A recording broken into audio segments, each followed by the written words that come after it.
And we late by 2 minutes. So Okay.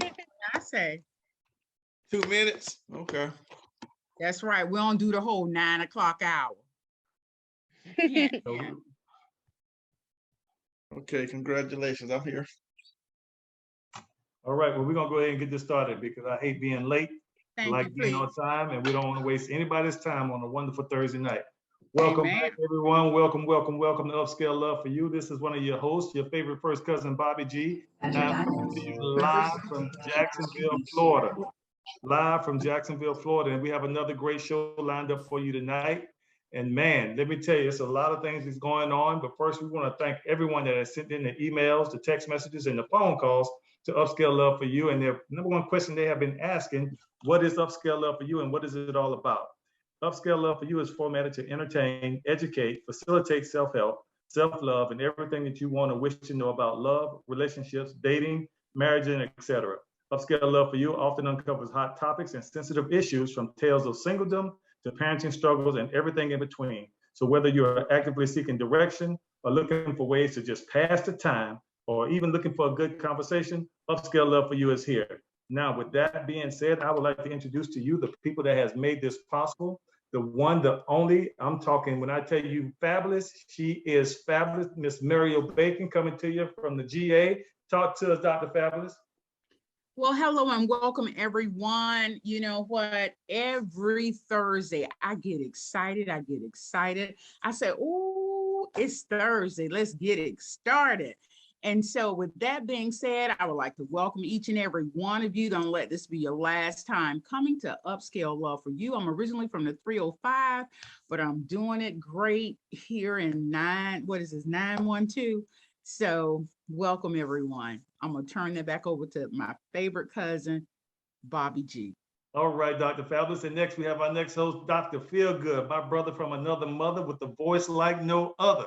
Come on and talk to us, Dr. Feelgood.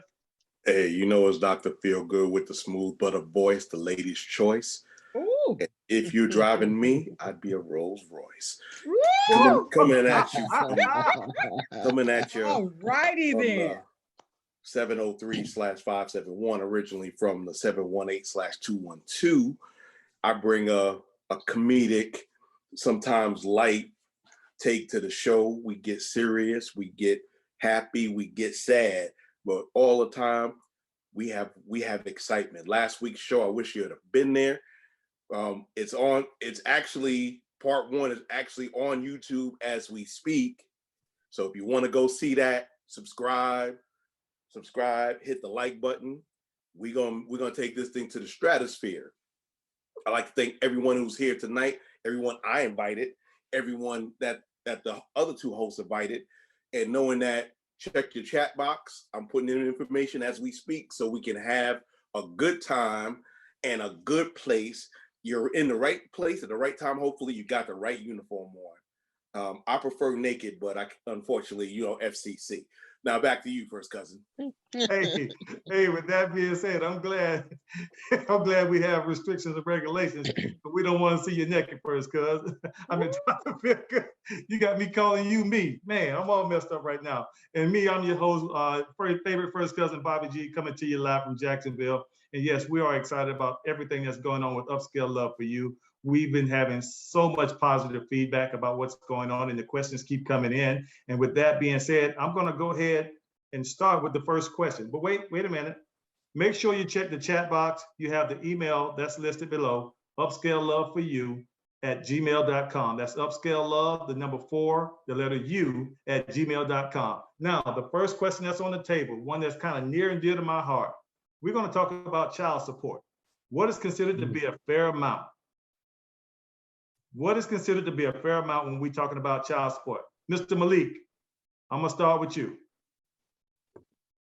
Hey, Bob, first cuz. What I feel, it needs to kind of go on both of the people's salary.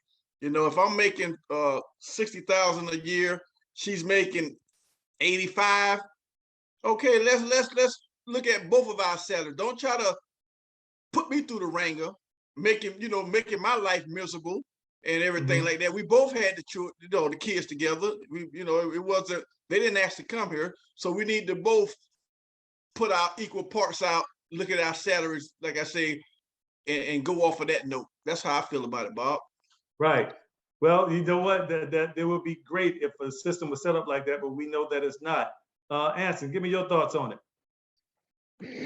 Oh man, I feel like a fair amount should be even on both sides, and custody should be split. I think that should be mandatory in that predicament. I think it should be, in order for child support to be in place. I believe they need more. The child needs more than just money. They need both parents, and both parents should be in the child's life. Therefore, the financial aspect should be split in half. And if that's the case, then both parents should get child support from the other parent. So, for example, if I have him Monday and Tuesday and we alternate weekends, then I should be getting paid for that time, just like the mother is expected to get paid for the time that she has the child. You know, every single month they get a stipend from the father's pay. So I believe it should be the same way on the other side as well. Okay. You know, and I'm pretty sure a lot of women would say hell no, but they will only be saying that because it's their money for the benefit of the child. So I think child support should be exactly for what it's named, the child.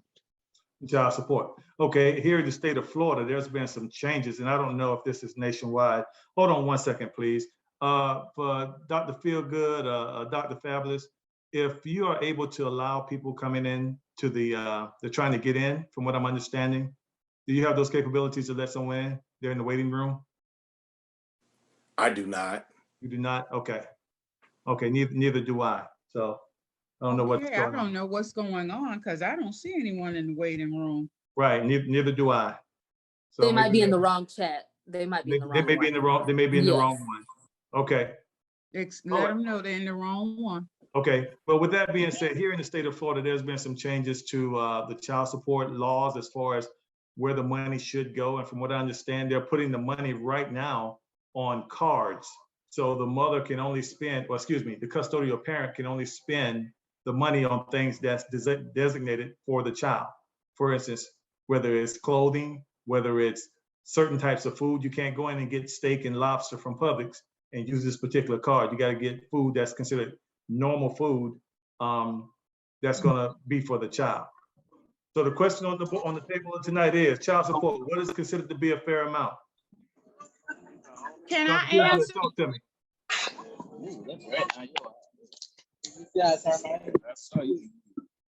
Dr. Feelgood, talk to me.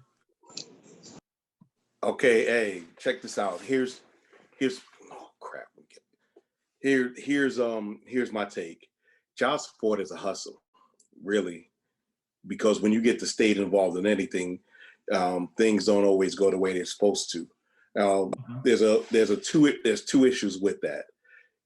Two people made the child. One person decided that the child was going to be on the ground. The other person is a silent partner, but has fewer options. What usually happens, what I've seen, was that the custodial parent begins to resent the non-custodial parent because they think that, hey, I'm doing all the heavy lifting, and you ain't doing X, Y, and Z. When they should, a lot of this would help if it was married before you carry. But hey, this is the 2010, so 2020, so it ain't that's way past that point. Saying that is the one thing that the parents, both custodial and non-custodial, should not do is make the child last. That child isn't asked to come there. So an appropriate amount of child support, everybody needs to throw their money in together. Yeah, how much does it take to be the kid? Because if I can't, now I'm from the thing, if whoever can take the kid, whoever can take care of the child financially, and provide a warm and loving home should have primary custody, and the other parent contribute. Now, does that mean my child got to go to private school? If we were together and they didn't go to private school, they don't go to private school. Right.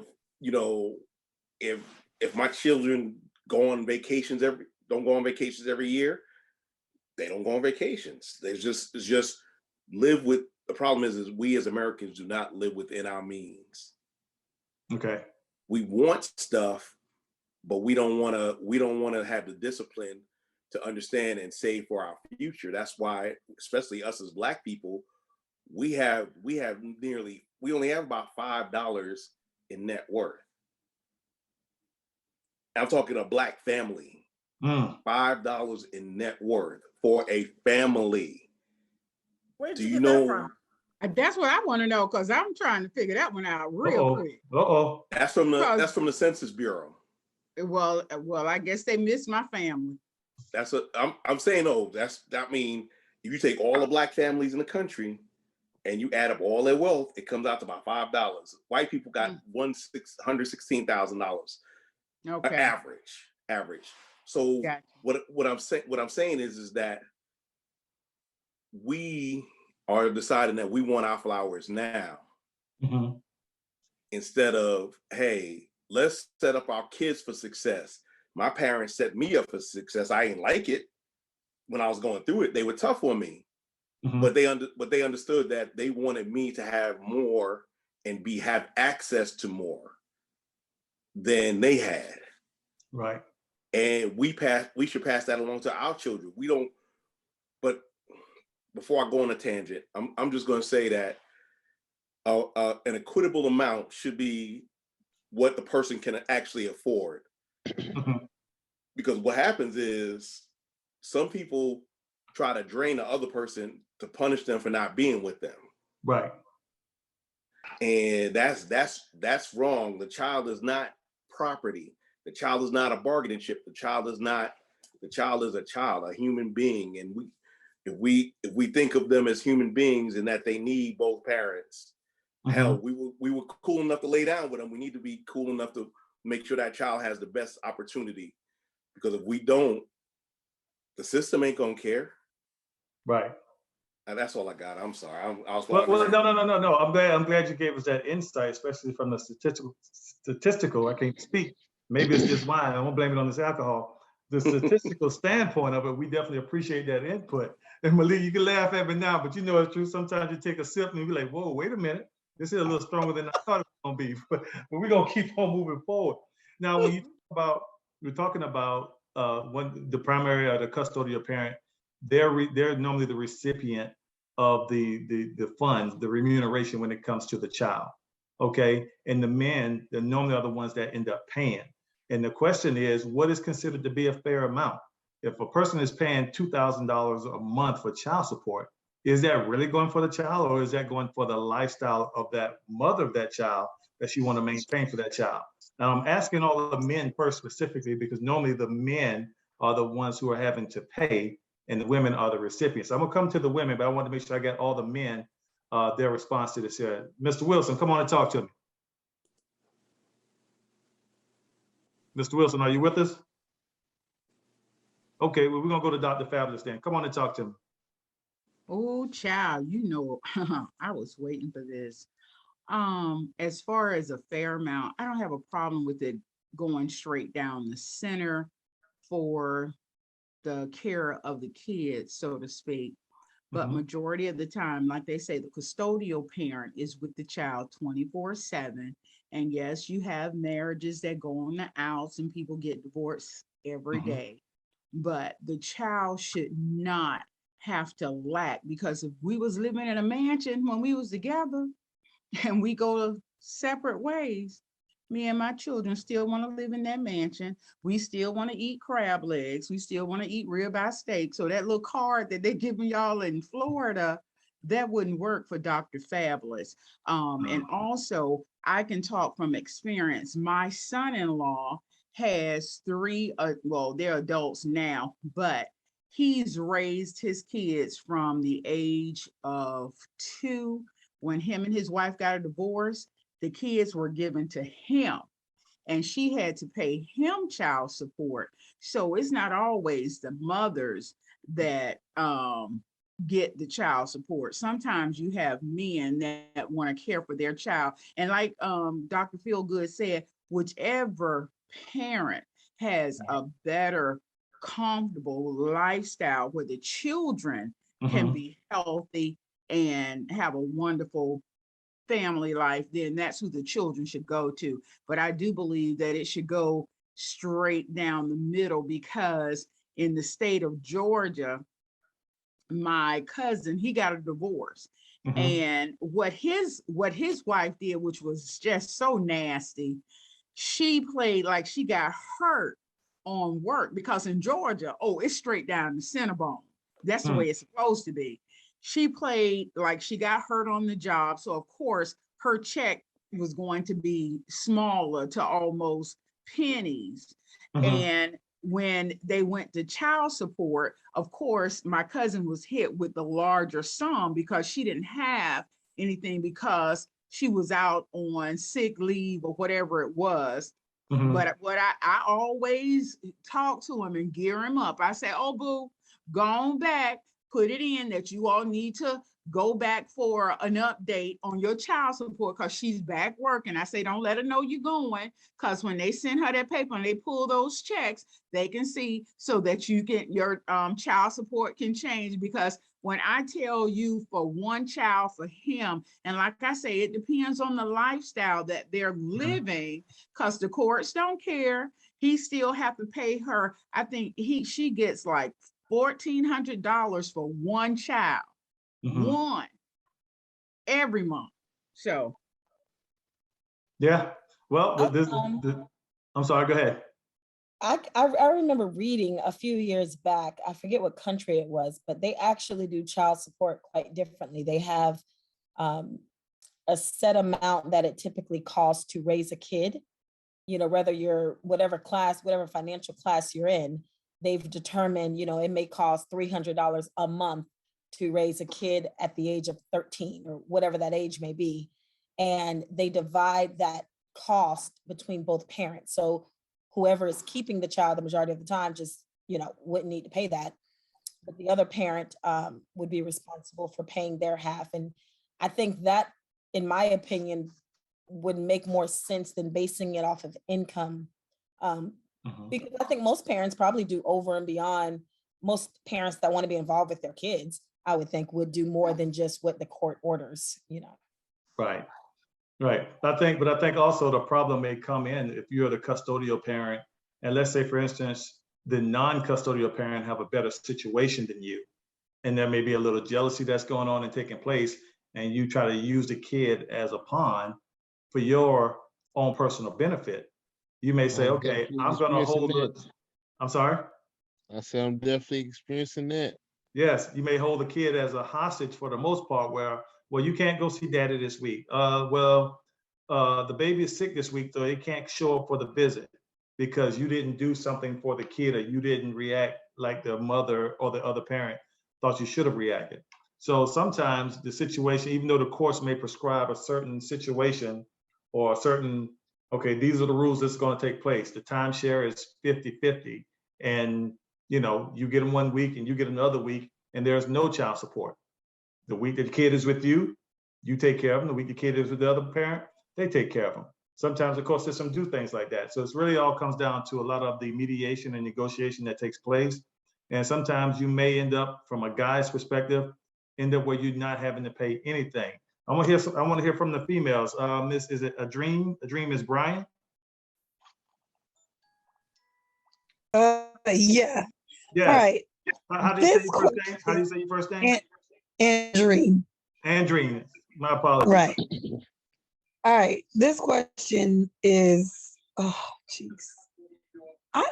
I just feel like at the end of the day, the child should not have to suffer regardless of the circumstances or situation.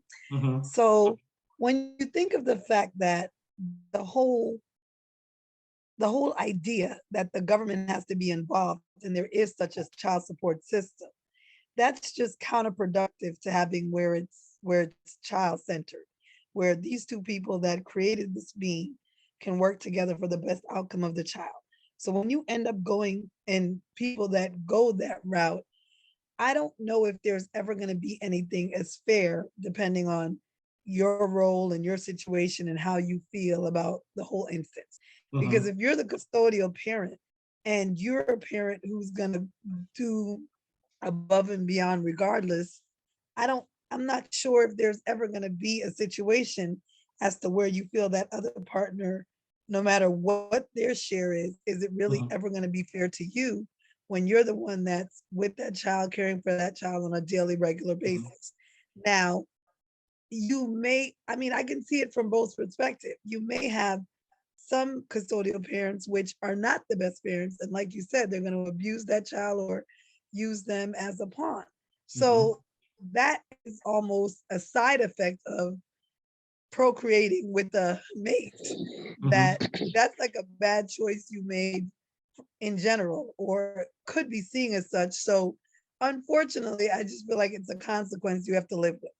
And I do think there should be some type of uniformity. I find it interesting that each state has their own ideal as to, because I feel like whatever the percentage is or the cost of living is in whatever the state is, it should just be a certain percentage, point blank.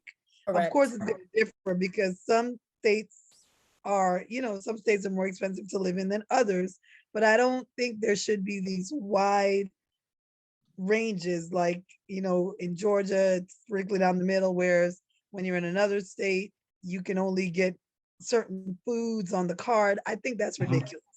I don't think there should be limits to whatever you're giving.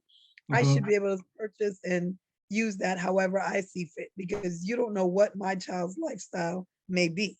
Maybe they're used to steak and lobster. So I find that offensive that states are saying you can only buy such and such. So I think it's a complicated situation and a complicated thing. I don't think there are any wrong or right answers.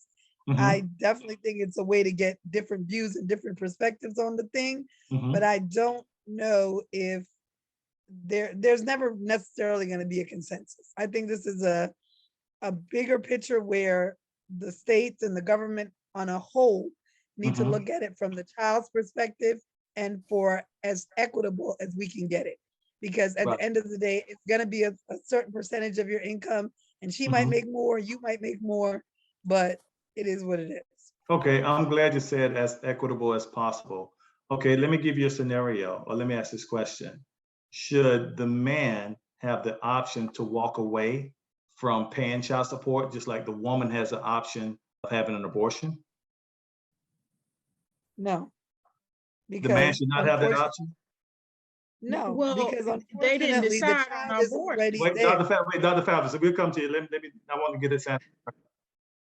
The child, when we're in the child support topic or discussion, the child is already here. It's already in the space. So there is no walking away anymore. Walking away should have been done when you walked away before laying in the bed.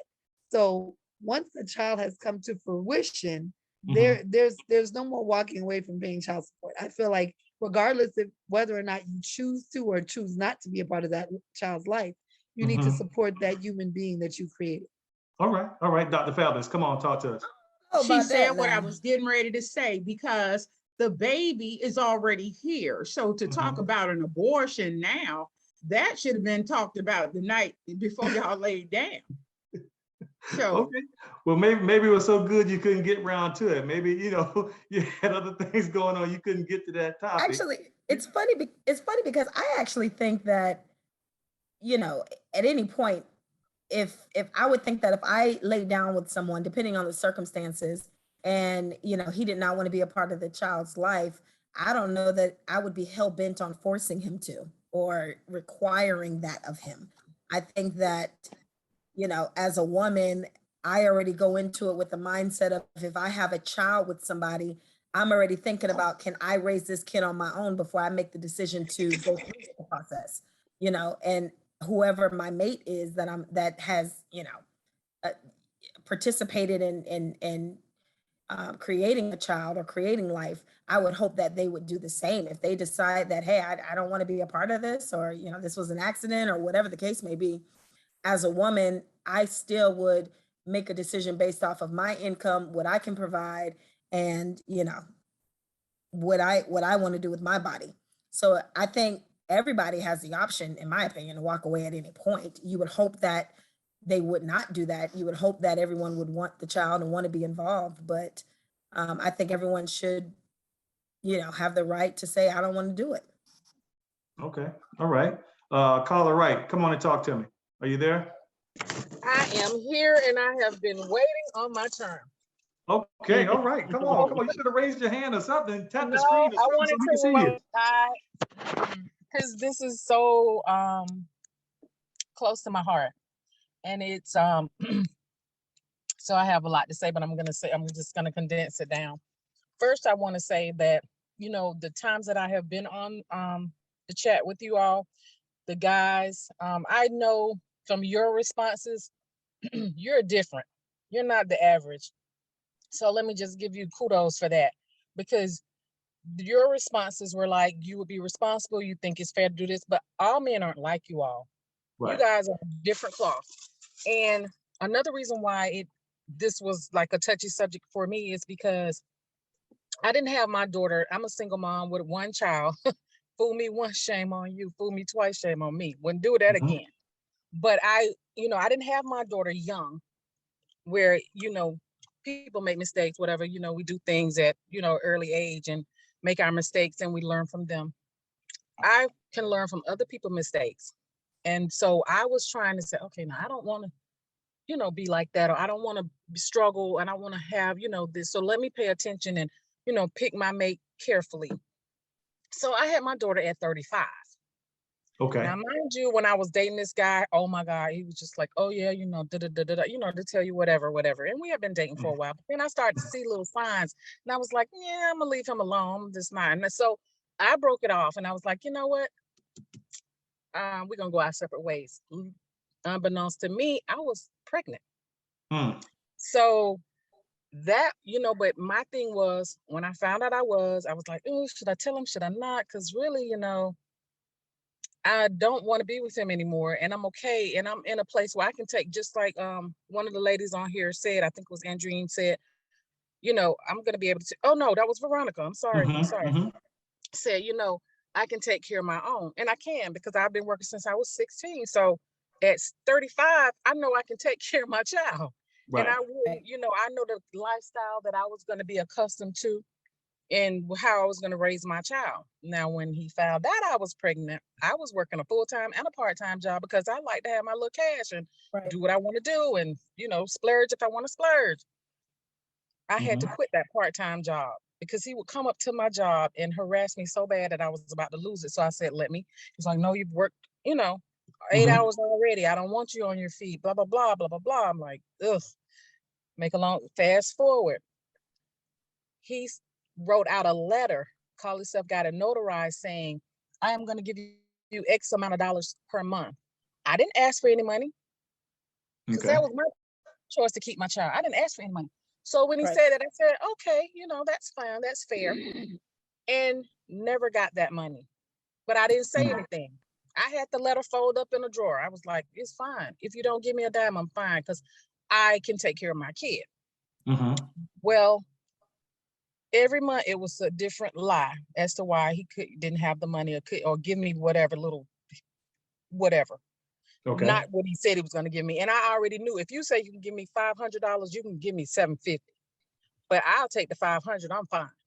But I never got the 500. It was always 150, 200, maybe 250.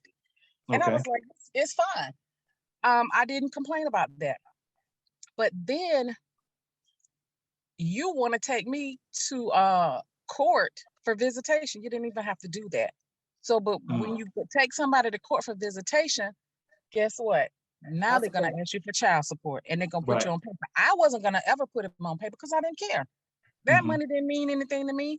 When he got on paper, and then he lied, brought the paper check stubs in, and see what you don't understand is when you go to court like that, IRS is sitting over in the corner. The lady was sitting over there with her computer, just waiting on her turn. And when the judge said, "Okay, I don't even understand how you can survive off of that, let alone help with the kid." So she asked the lady from IRS, and the lady said, back then that was like 2001, 2002, like, "Oh, he making 80 grand. They were like, "What?" And so the judge is the one who decided how much he was going to pay. Like I said, I knew if you was offering me 5, you could pay more than that, but that was 5 wasn't going to hurt you at all. Right. And so that's where all the animosity came with once you got on paper. I never put you on paper. You got yourself on paper because you asked for you took me to court for custody. I'm the custodial parent. I was putting that money in an account for her because I wasn't even, I would sometimes use it, but most of the time I was like, that's for her. I felt guilty. And I had friends that said, "No, that's your money. You got a shelter. You pay," because I was putting the money in the bank. For my kid, I was like, she's gonna go to college. She's gonna need this money. I work. I've never had a problem with working, but I have a friend from Connecticut. She had twins, and just like it varies from state to state, she was only getting $40 a month for twins. Wow. And I was thinking, oh my God. And he had other kids, so I guess the state of Connecticut was like that. But I am just so happy that my daughter is now 20. She's a junior in college. And, I knew once she get to the stage of 18, that life would be easier for me because, I wouldn't, she would be out of my pockets and I wouldn't have to be worried about anything. I mean, she never worried about anything anyway, because my mom, that's her, Lord have mercy. She never, but she you never said, Yeah. you said something good there, Carla. You did this on your own though. You didn't require anything from the father. You made the decision that you're gonna have the child and that you're gonna have a certain lifestyle for the kid, and anything that's a surplus is just a surplus. But I agree with that. Not necessarily, the man don't want to be involved. He just don't want to be damn involved. Before we start beating up on the men, there's 2 things that I'm gonna disagree with Ms. Carla. I'm talking about in her case. I know, but there's 2 things I want to disagree with Ms. Carla. One, you said that now that she's 18, she's out of your pocket. Well, she'll never be out of your pocket. No matter how old they become, they'll always be in your pocket, in your kitchen, in your closet. They're gonna always be needing something, because that's just what children do. Even to this day, I need stuff from my parents. Not a whole lot, but I still need them. You're right. And the second, I'm sorry, go ahead. It's easier now because my money, she has her own money. Right. She had scholarships. Plus, I did the college prepay for her when they said congratulations before I even had the baby. They basically laughed at me and told me, "Call us back once you have the child," because I was like, my kid will not struggle like I did in college. So I did the college prepay, everything like that. So so you're right. She's not totally out of my pocket, but she doesn't ask for much. She probably got more money than most college kids got. She stockpiles her money and she doesn't spend it, and she has the college prepay and scholarship. So I have more money now. Okay, which is good. And I just want to say, let's not shortchange the men, even though your situation seemed to have worked out really good for you and your daughter. And I think that's great. But let's not shortchange the men and think that we don't have feelings, because it may be a situation to where, for whatever reason, you and him could not get along. And you and him, he may have been hesitant to come around because of the friction between you and him. Okay. So, and let me tell you my take on that. Come on, talk to me. It was because I broke it off and he thought that I was going to come back, because he told me I'll be back, and I haven't been back, and she's 20 now. I wasn't going back. I don't go backward, I go forward. If you show me something crazy, that's a deal breaker on my list, I'm not going back, because you did it once, you do it again. I'm not going to do that. We're not going to play revolving door. We're not going to go back and forth. So when he did something, and I'll say it, he slapped me and I was pregnant, and I was like, I'm good. You go ahead on. I got you. If you slap a pregnant woman, you will surely beat me when I don't have a kid in my stomach. So I left it alone, and he thought, oh, she'll be back. No, I'm not going to come back. I'm not. And I haven't been back. And I think he was trying to punish me, and you punishing the kid. You're not punishing me. Yeah. Because you're not my father. I have a father. And you're not punishing me because I make my own money. So Gotcha. all this time that you took trying not to pay your child support, go 2 years without paying it, my light still was on. Right. My house, we still had shelter because I didn't bank on your money. I make my own. And you were trying to punish me, and you're punishing your kid. Gotcha. Okay. For those who just logged on, the question on the table is child support. What is considered to be a fair amount? Dr. Feelgood, I see you have your hand raised. And after Dr. Feelgood's question, we're going to turn it over to Dr. Fabulous. Hey, Miss Carla, I understand DV is not a good thing, and you did the right thing by bouncing as soon as he put hands on you. And the first I wish time. you would have pressed charges, because I thought about it, and I said, I don't want to cause you your livelihood. With that, no, he see and I understand why you said that, but he was trying to make you miserable and figure if he can break you down, then he can have his way. Yep. You left on your own terms. Yes. And he probably didn't like that. Absolutely not. So he was doing those things to get you to come back. And I'm glad that you saw through that and continue to move on. But I'm not a woman, but if I was a woman and he put hands on me, his ass getting charged. Right. I'm gonna tell you about me. I grabbed a knife and then I dropped it because I was about to take him out. No, I understand. I dropped it and I said, but let me not do this because that is not, I need to be out. I don't want to be locked up having a kid. And that's why you put the people. That's why you put the people on them. I told him he assaulted. That's assault. You're right. You're absolutely right. But I said I'm just gonna leave him alone. I thought he would go away, and no. That's that was wrong. But like I said, I'm glad that you went. You moved from that situation and didn't let it hold you back. I'm just like, when you said DV, playing crazy. I was just flabbergasted. All right, we're gonna switch gears to Dr. Fabulous. Come on and talk to us. I think you got a question by Anson. Oh, didn't see your hand, Brother Anson. Come on and talk to us. Well, I want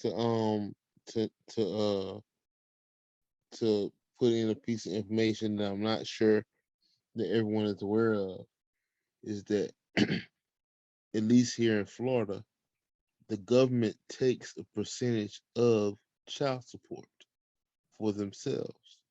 So say for instance, they take $400 from me every single paycheck, correct? Mm-hmm. So let's just say it's 2 paychecks in a month. Mm-hmm. My son's mom doesn't get $800, so they take a percentage of that for themselves and give the rest to the mother. So that ain't right. What's being taken from the man is not given all the way to his child. Right. So a lot of people don't know that and don't consider that into child support. You have a lot of potential greedy mothers out there. Oh, I'm gonna put you on child support. I'm gonna get child support, and they think that they're getting the full sum or whatever the child support bill is, and they're not. That would explain why I believe the state was Connecticut, while the mother only gets like $40-something for twins. It's because the government takes a percentage out of the pay. Yeah. Well, I wish there was some uniformity in all 50 states, but unfortunately, every state has their own rules and regulations. And you know, that's just the kind of, you know, that's the luck of the draw. So with that being said, Dr. Fabulous, pass the mic to you. Come on and talk to us.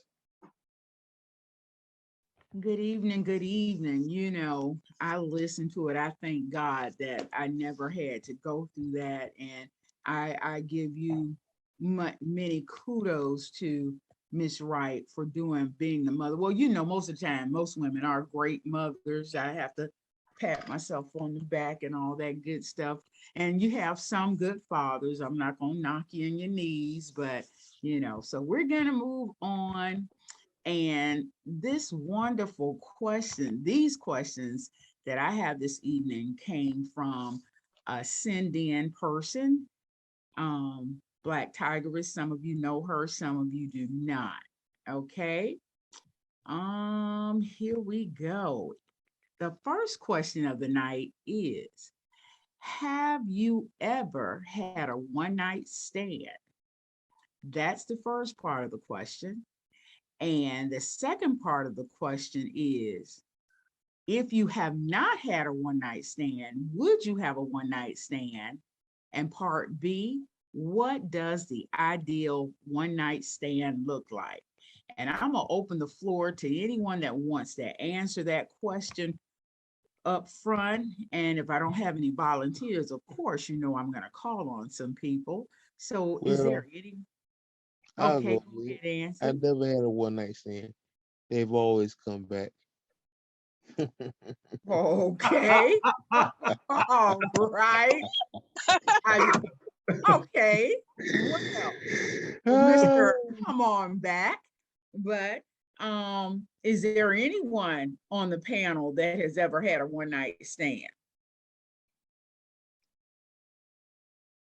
Not on purpose. Okay. Well, I'm gonna ask Mr. Malik. Mr. Malik, have you ever had a one night stand? Yeah, I did. Back in the day, I did. And it was something quite interesting for that night. But sometimes you get with folks that you don't want to get back, you know, again with them. But I guess it was fun while it was that night. When you're in the club circuit like that, back in the day, we had a lot of clubs in Savannah, so you could kind of ping pong around, go to 2 or 3, you know, different clubs. And a lot of times you get to drinking that E&J, that Hennessy, and that gin cause you to sin. Things happen, you know what I mean? So you might, yeah, because I learned something years ago, Sir Bob and Mr. Feelgood. The later it get, boy, the greater it get. It get greater later, baby. I'll tell you, about 2:30. I mean, it's like last call for alcohol. Guess what? I mean, it's a lot of foot draggers. We still dragging around, boy. And Yes, sir. sometimes, Yes, sir. hey, like they always say, You boy, can drink them pretty, but you can't drink them small. exactly. And like they always told me, a stiff penis ain't got no conscience. So back in the day, things go down every now and then. You know what I mean? And that's what I got to say about that for sure. All right. Okay, All right. so I understand.